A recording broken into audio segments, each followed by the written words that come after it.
Okay, so this evening's call is about the reality of getting the results you want. And I'm going to be talking through why time and consistency aren't the real blockers, who you have to become, and the honest actions that are going to get you there. Could do with changing my view of, just move you over here. It's going to be better. Right, so who this call is for essentially is for everybody because I think there is something to be taken away no matter where you are in your journey. So if you're very new, you might be full of motivation, which is absolutely great.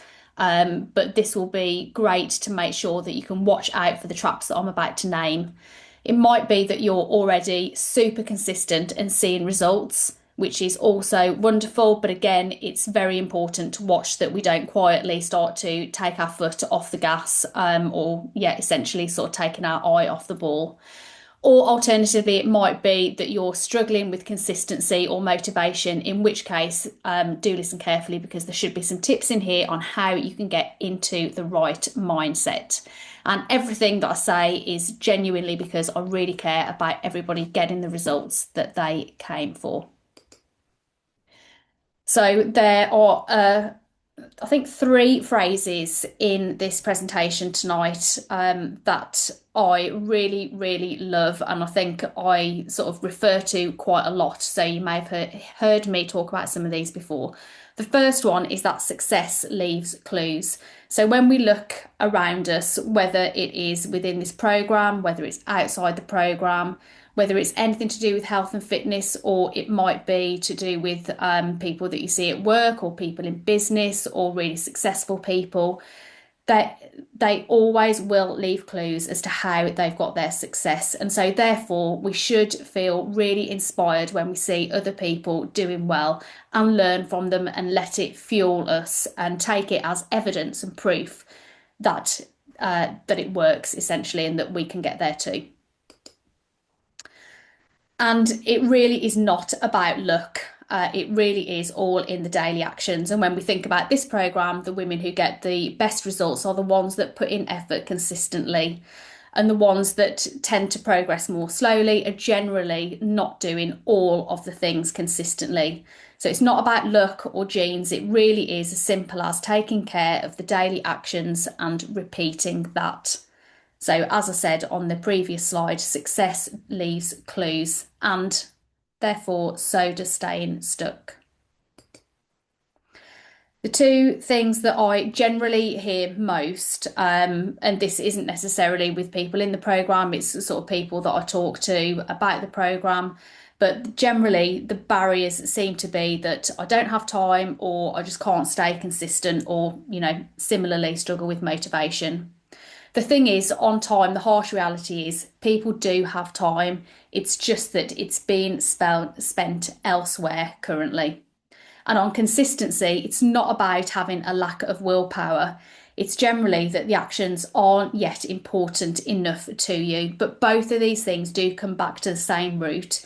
And this is a different way of thinking about it. And it's, again, as I said, not about willpower, but generally it's more about not yet seeing yourself as the woman who does these things. So it's more about identity. And the fact is, lots of women, and as I say, whether this is, people that people outside the program, but people tend to resist it because they just haven't yet felt how good it is to get where they want to be. So it might be that perhaps, you've never been really fit or strong, or maybe you've been fit and strong in the past, but it's so long ago that you've forgotten what it feels like. And you might think, yeah, I really would love this result, but I'm doing all right as I am. Because the thing is, you can't miss what you haven't had. And it isn't that you don't want it, but as I said, you just don't yet know how good it feels to have it. And so once you've felt that version of you, then you do typically never want to go back. So, what I would really love everybody to think about is what sort of the version 2.0 of you looks like. So imagine yourself in 6 or 12 months' time and imagine what that version of you would look and feel like. I would imagine that you're probably going to be, for some people, it's going to be that you're going to be lighter. It might be that you're going to be stronger, have more energy, and feel less tiredness. But in addition to which, when you get that, you're also more confident, happier, and showing up better for the people in your family and at work too. And the thing is, that person already exists. So tonight is thinking about becoming that person, but that has to start now. And this is not about being selfish, it's more about self-leadership, because actually this is what's going to let you show up properly for everyone else. So when you do the things that you said you'd do, you become someone who keeps those promises to herself. And how often do we put ourselves to the back of the queue? But actually that self-trust and discipline does spill over into how you lead at home, at work, and everywhere else. So when you look after yourself, you're able to look after everybody that you love better too. So the question is, what does that version 2.0 of you actually do every day? How do you eat? How do you move? How do you handle when life gets tough or if you've got a weekend out? Because the thing is, you don't actually get to be in that version 2.0 of that woman and then start acting the way you think she acts. You've actually got to start acting like that now, because that's how you're going to become that person. So the actions that that woman takes, that's your plan. So very simply, when you act like her, you will become her. And that's, again, sort of something that I would love for you to take away. So that version of this woman doesn't cut corners and doesn't wait to feel motivated. No, she's not perfect, because none of us are, and I totally get that. This is not about perfection. This is more about consistency. And also recognizing that when the odd things go awry, it's not about failure, but it's actually knowing that most of the time we are consistent. And when something happens that's off our plan or we haven't expected, that we're able to recognize that we just need to just crack back on. That's happened, and how do we move forward? But the truth is, if you're not actually willing to do these things consistency, then you can't have the outcome that you want. So the third and final of my phrase of the night is, if you want a different result, you have to do things differently. And again, I know I've said that before. Many of you will have heard me say that. So we're going to go into a few more of the details in terms of what those actions need to be. So we know that when it comes to nutrition, this version of this 2.0 version of this woman stays within her calories and hits her protein and thinks about her macros, because she understands that that's what builds the body that she wants. Food is for fuel and for enjoyment, definitely. But it's fuel for workouts, energy, and supports fat loss. So if we wing it or underfuel, then we know that the results just simply won't happen. And so again, this is not about restricting, but it's being intentional with what goes in. Prep has got to be a secret weapon. So the thing when we're not prepped and then we have such busy lives as we all do with work and family, etc., if we haven't thought about what we're going to fuel our bodies with, then that is typically when it falls apart, because it's just then, oh my God, we've got this decision fatigue or even just fatigue at the end of a busy day. What are we going to do? And that's where we generally then grab or go for the easiest option. So by prepping ahead, that means that we take that decision away, and staying on track becomes the easy choice rather than the difficult option. So of course, if you fail to plan, then you do plan to fail, and it really is that simple. Weekends are obviously look different for us compared to our weeks, but we do have to have the same sort of diligence as weekdays, because otherwise progress will stall. So coming back to, if you want a different result, you have to do things differently. So you can't do what you've always done at the weekend and still expect to get the results. That's not to say if you have a real celebration that you shouldn't go out and enjoy it. Of course, you absolutely should. But that being said, if we want to, if we're expecting to lose weight every week, and everybody here ultimately is on a path where they want to get somewhere, the only way you're going to be able to get there is by having, as I said, that same diligence at the weekend as you do in the week. So if you have lots of regular catch-ups with friends and things like that, you do really need to ask yourself a question, and that should be, what are you prepared to give up to get your result?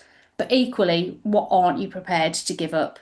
And this is a great exercise that you could potentially go away and do and sit down for 5 minutes and really think about that. I did this myself when I was on a recent day with my mentor, and he was asking us, what are you prepared to give up in order to build your business, and what aren't you prepared to give up? And it was really thought provoking because, as we said, if you want a different result, you do have to do things differently.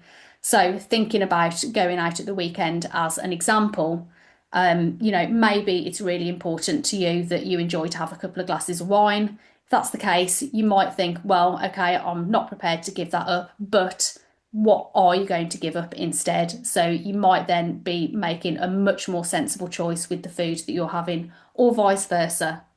But yeah, as I said, a really good exercise to do. When it comes to movement, again, steps don't need big blocks of time. 10 minutes will always count here and there.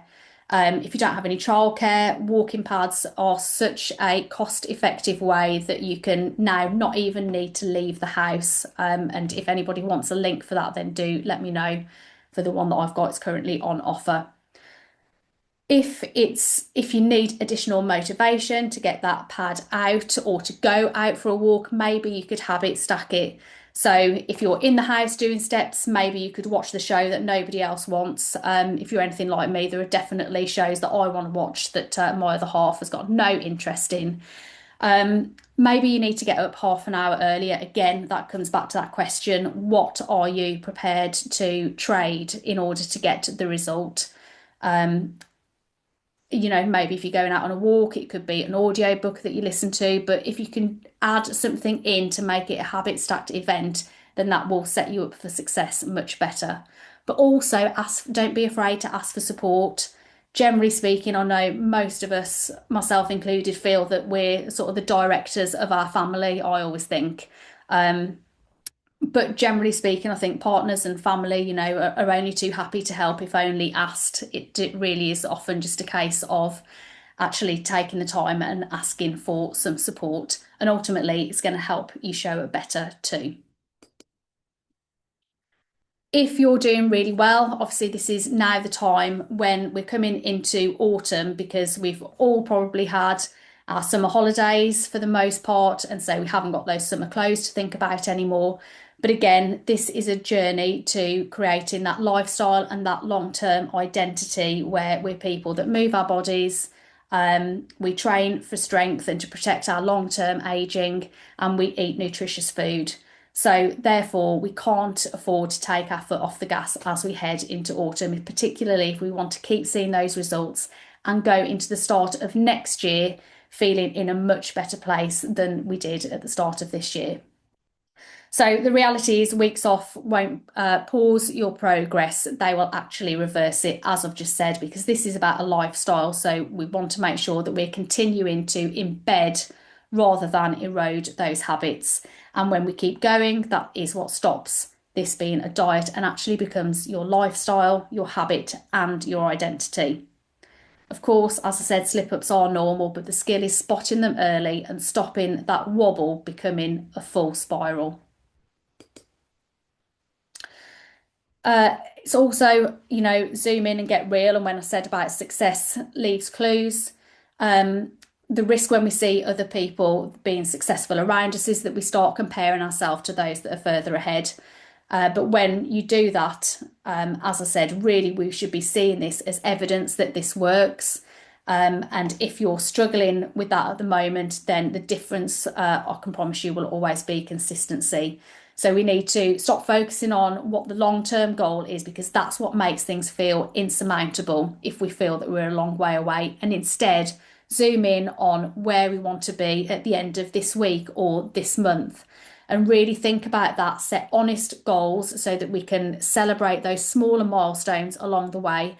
But also, alongside those goals, we have to be prepared to understand the actions that we need to put in order to earn the result. So, your one job this week would be to, well, actually, I'm going to make it two. So, first of all, write down what that version 2.0 of you looks like. What does it feel like to achieve that goal? And how is that person showing up? And then think about the actions that are needed in order to get there. But also, I would like you to think about, what are the things that if you recognize you need to do things differently to get a different result, then what things do you need to do differently? Are there any trades that you need to make? Are there some things that you need to consider giving up or limiting? And then equally, as I said, what things aren't you prepared to give up? And so therefore, what is the trade-off? This plan should start today and with the very next choice. And please do go back into the WhatsApp group and share your biggest takeaway or learning from this evening's session with everybody else. That brings us to the end of this week's session, and next week's call will be same day, same time, and we're going to be zooming in more on nutrition and talking about how to hit macros and how to build a balanced plate. I'm just going to stop the recording.